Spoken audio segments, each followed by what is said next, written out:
Assalamualaikum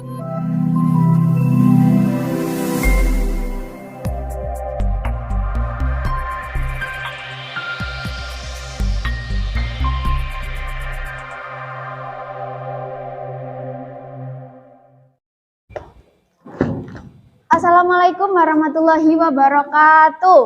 Waalaikumsalam warahmatullahi wabarakatuh. Selamat pagi anak-anak. Sehat-sehat semuanya ya hari ini ya. Alhamdulillah. Sekarang Ibu akan absen terlebih dahulu ya. Danang Rizky. Hadir. Laras Lintang. Nisaul Jannah.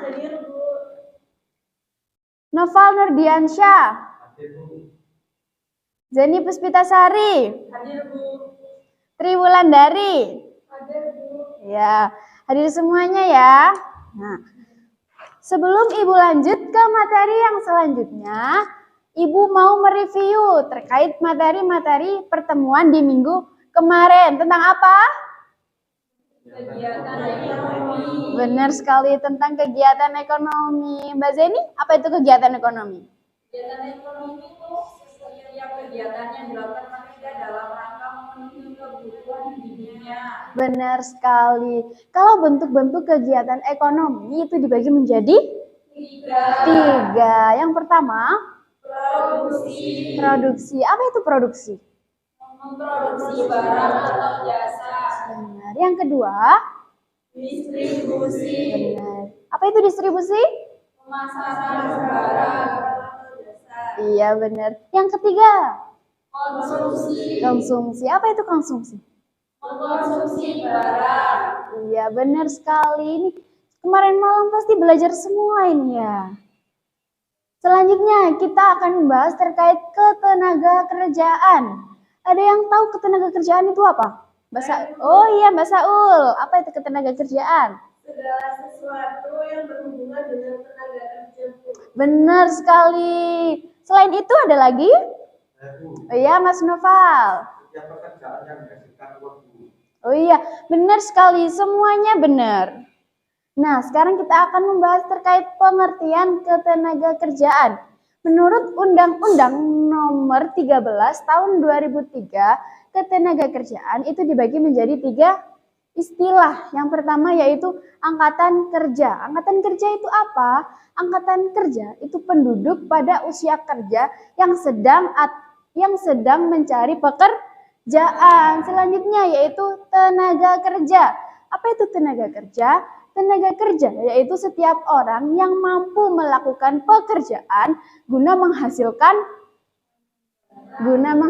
barang. Kemudian yang ketiga yaitu kesempatan kerja. Apa itu kesempatan kerja? Yaitu semua keadaan di mana tersedianya lapangan pekerjaan bagi angkatan kerja. Dari situ ada yang ditanyakan? Tidak. Baik, akan Ibu lanjut ke faktor-faktor utama yang mempengaruhi kesempatan kerja. Yang pertama yaitu tingkat pendidikan, pengetahuan, dan keterampilan. Semakin tinggi pendidikan yang dimiliki oleh seseorang, semakin banyak pengetahuan yang dimiliki, dan semakin banyak pengalaman serta keterampilan yang dimiliki akan meningkatkan kualitas pada sumber daya manusia itu. Jadi mereka lebih mudah untuk mendapatkan pekerjaan. Selanjutnya, lapangan kerja yang tersedia dan kebutuhan penduduk. Semakin banyak lapangan kerja yang tersedia di negara Indonesia, maka kebutuhan tenaga kerja akan terpenuhi. Jadi pengangguran akan menipis seperti itu. Kemudian yang ketiga, komposisi umur dan jumlah penduduk. Teman-teman sempat atau pernah lihat pamflet yang biasa di-share di IG? Punya IG semuanya? Nah, biasanya itu di-share di sosial media seperti Instagram itu lowongan pekerjaan, pamflet lowongan pekerjaan. Di situ biasanya menampilkan batas maksimal umur sekian ya. Pernah lihat? Nah, seperti itu contohnya. Selanjutnya yaitu Jenis-jenis tenaga kerja berdasarkan sifat kerjanya. Mbak Laras ini kok sudah mulai ngantuk ini. Ayo minta tolong dibacakan Mbak Laras ya. Tenaga kerja berdasarkan sifat kerjanya. Yang pertama jasmani. Tenaga kerja kegiatannya lebih banyak mengandalkan tenaga fisik dalam melaksanakan proses produksi. Kedua, rohani. Tenaga kerja yang melakukan pekerjaannya lebih banyak menggunakan proses pemikiran, gagasan, atau ide yang bersifat produktif. Benar sekali. Jenis tenaga kerja berdasarkan sifat kerjanya itu dibagi menjadi dua, yaitu jasmani dan rohani. Kalau jasmani itu lebih banyak menggunakan fisik. Seperti apa contohnya? Montir, petani, supir, seperti itu. Kemudian kalau rohani, itu tenaga kerja yang lebih banyak mengandalkan pemikiran, gagasan, atau ide. Contohnya seperti apa? Manajer, direktur, konsultan keuangan.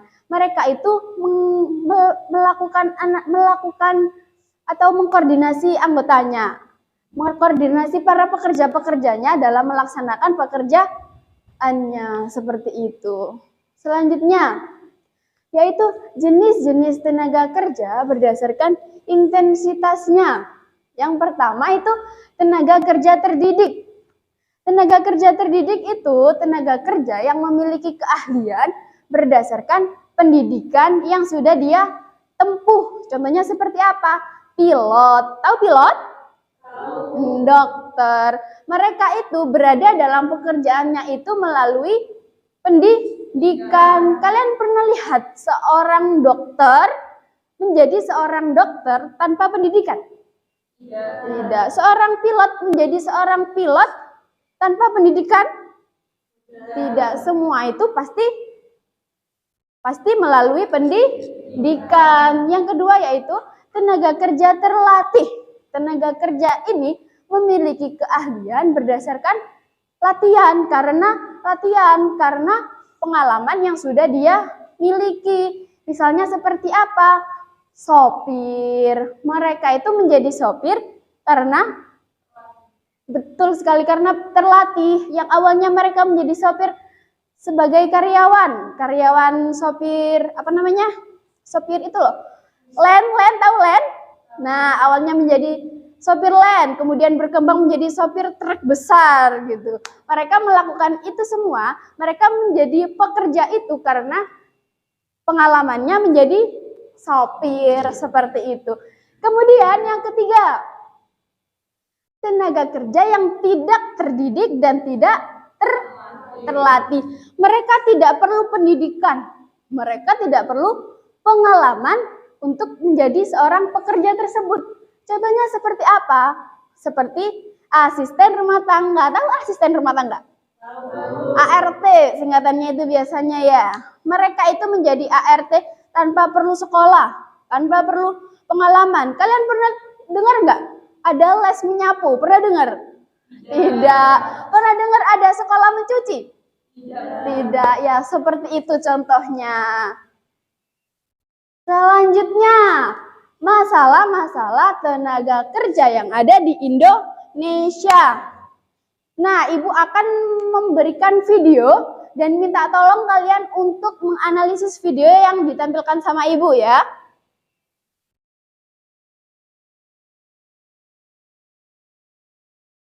Menteri Koordinator Bidang Kemaritiman dan Investasi, Binsar Panjaitan, tak menampik jika terdapat banyak tenaga ahli dan pekerja dari Cina yang datang di Indonesia pada 5 tahun pertama realisasi investasi Indonesia.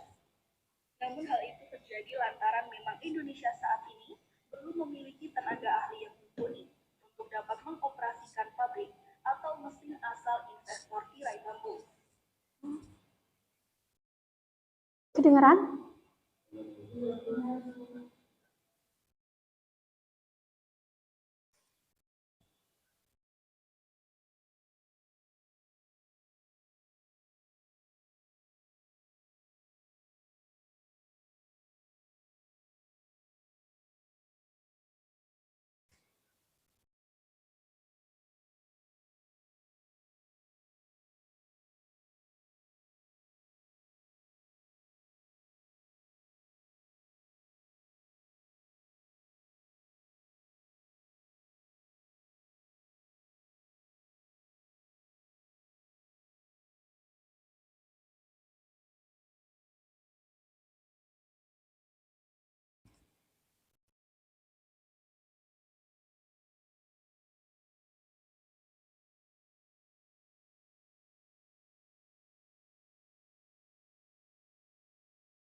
Sudah selesai.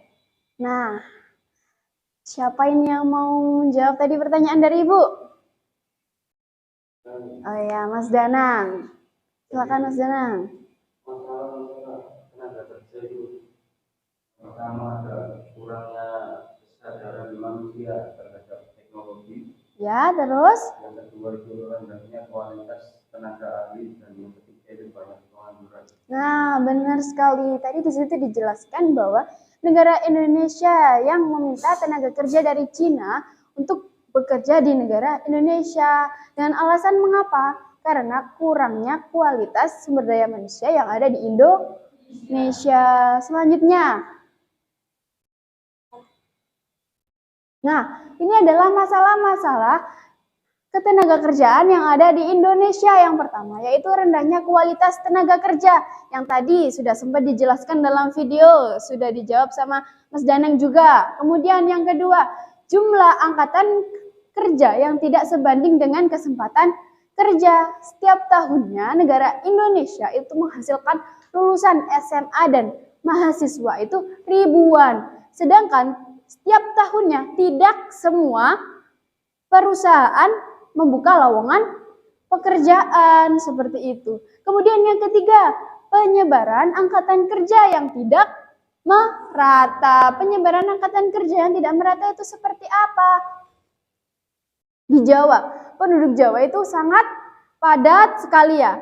Pekerjaan yang ada di Jawa itu, perusahaan yang ada di Jawa itu banyak, pekerjaan yang dibutuhkan juga banyak. Sedangkan di negara-negara atau di negara di pulau-pulau seperti Kalimantan, seperti Papua, itu perusahaannya tergolong sedikit dibandingkan dengan perusahaan yang ada di Pulau Jawa.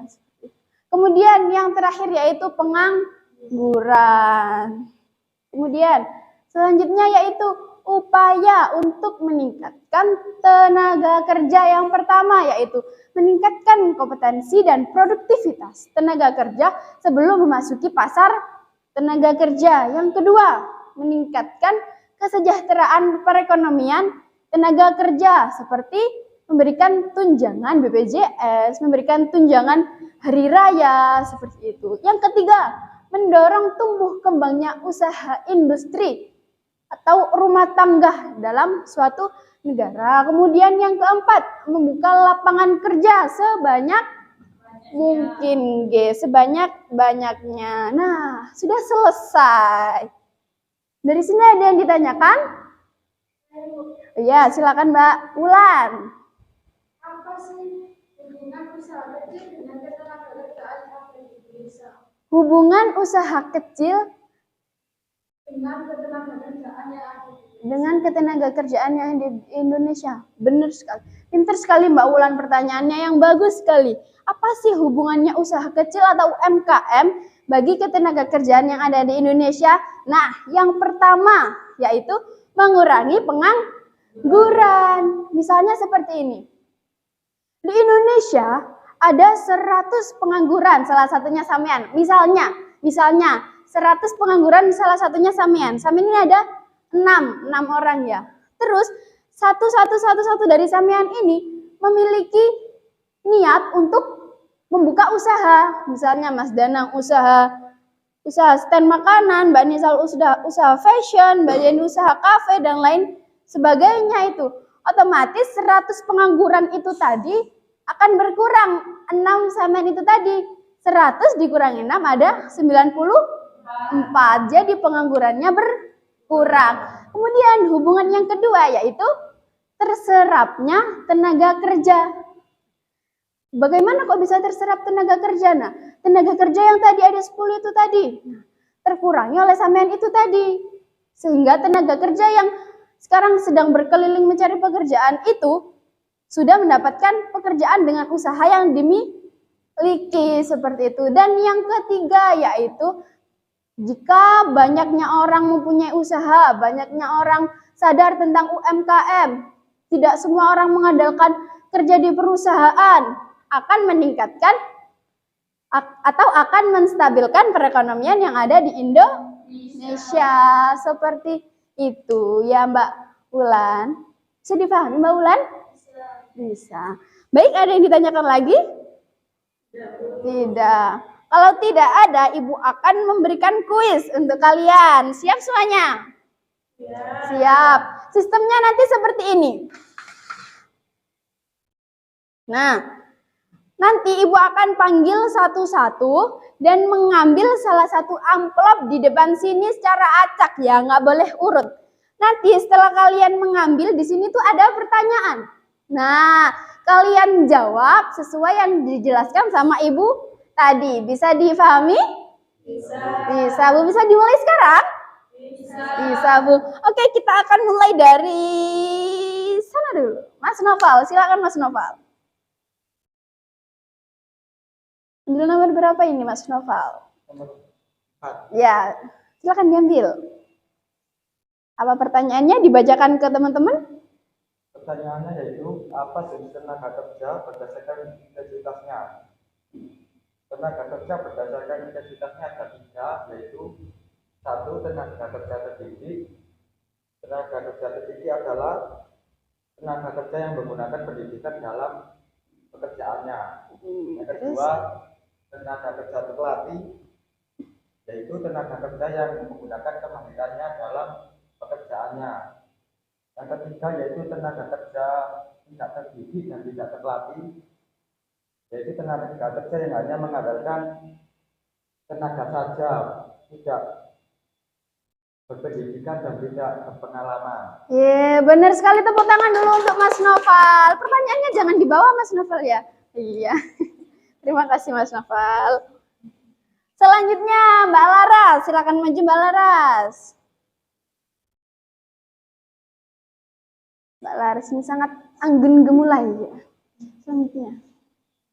Pilih nomor berapa nih Mbak Laras ini? Ini sudah dijawab sama Mas Noval. Ya, oke. Nomor 5. Apa pertanyaannya Mbak Laras? Apa jenis tenaga kerja berdasarkan sifat kerjanya? Iya. Yang pertama ada tenaga kerja jasmani, contohnya montir, petani. Terus? Kedua ada rohani, contohnya guru sama pengacara. Ya, benar sekali Mbak Laras. Terima kasih Mbak Laras. Tepuk tangan dulu dong untuk Mbak Laras. Selanjutnya Mbak Wulan, silakan maju Mbak Wulan.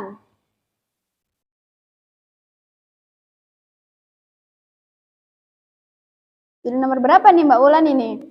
3. Iya, nomor 3. Apa masalah tenaga kerja di Indonesia? Pengangguran. Oh iya, betul. Terus apa lagi? Rendahnya tingkat kualitas sumber daya manusia. Iya, benar. Terus apa lagi? Sudah, tepuk tangan dulu dong untuk Mbak Wulan. Nomor 3 tadi Mbak Wulan ya. Selanjutnya Mbak Zeni Puspitasari. Makanya Mbak Zeni sangat gagah perkasa. Nomor 1, apa Mbak Zeni? Apa yang dimaksud kesempatan kerja? Kesempatan kerja itu tersedianya lapangan kerja bagi seseorang yang membutuhkan pekerjaan. Benar sekali, tepuk tangan dong untuk Mbak Zeni. Terima kasih Mbak Zeni. Kemudian yang ke selanjutnya Mbak Nisaul. Silakan Mbak Nisaul. Nomor 6. Iya, nomor 6. Mbak Nisaul serak, Mbak Nisaul sakit? Oh iya, cepat sembuh ya. Pertanyaannya, apa upaya untuk mengatasi masalah ketenagakerjaan? Yang pertama ada meningkatkan kualitas diri sebelum masuk dunia ketenagakerjaan. Oke, terus? Yang kedua ada mendukung usaha UMKM. Ya, benar. Terus? Kemudian ada membuka lapangan kerja sebanyak mungkin. Iya, benar sekali. Terima kasih Mbak Nisaul. Tepuk tangan dulu dong untuk Mbak Nisaul. Selanjutnya yang terakhir Mas Danang. Oh, tinggal nomor berapa ini? Nggak bisa milih Mas Danang. Iya, tinggal 1. Nggak apa-apa ya? Apa faktor yang mempengaruhi tenaga kerja? Ini mempengaruhi tenaga kerja yaitu faktor pendidikan, faktor pengalaman, keterampilan, dan adanya lowongan kerja sama jumlah penduduk. Iya, benar sekali. Tepuk tangan untuk Mas Danang. Terima kasih Mas Danang. Baik, semua pertanyaan, semua jawaban sudah tepat sekali dijawab sama adik-adik. Sekarang Ibu akan mengambil kesimpulan dari materi yang sudah disampaikan oleh Ibu terkait ketenaga kerjaan. Apa sih tadi ketenaga kerjaan? Itu adalah segala sesuatu yang berhubungan dengan tenaga kerja, baik dalam masa, sekarang, setelah, selama, dalam suatu tenaga kerja. Seperti itu. Kemudian apa sih untungnya belajar tentang ketenaga kerjaan? Supaya teman-teman ini sadar, adik-adik ini tuh sadar tentang masalah-masalah dan upaya-upaya mengatasi tenaga kerja atau mengatasi ketenaga kerjaan yang ada di Indonesia gitu. Sudah tidak ada yang ditanyakan? Kalau tidak ada yang ditanyakan, Ibu tutup pertemuan pada hari ini. Untuk pertemuan selanjutnya, Ibu ingin kalian mempelajari tentang pemasaran, ya. Silakan Google atau cari-cari artikel terkait tentang pemasaran. Seperti itu, cukup sekian dari Ibu. Apabila ada salah kata, Ibu mohon maaf yang sebesar-besarnya. Wassalamualaikum warahmatullahi wabarakatuh. Waalaikumsalam warahmatullahi wabarakatuh.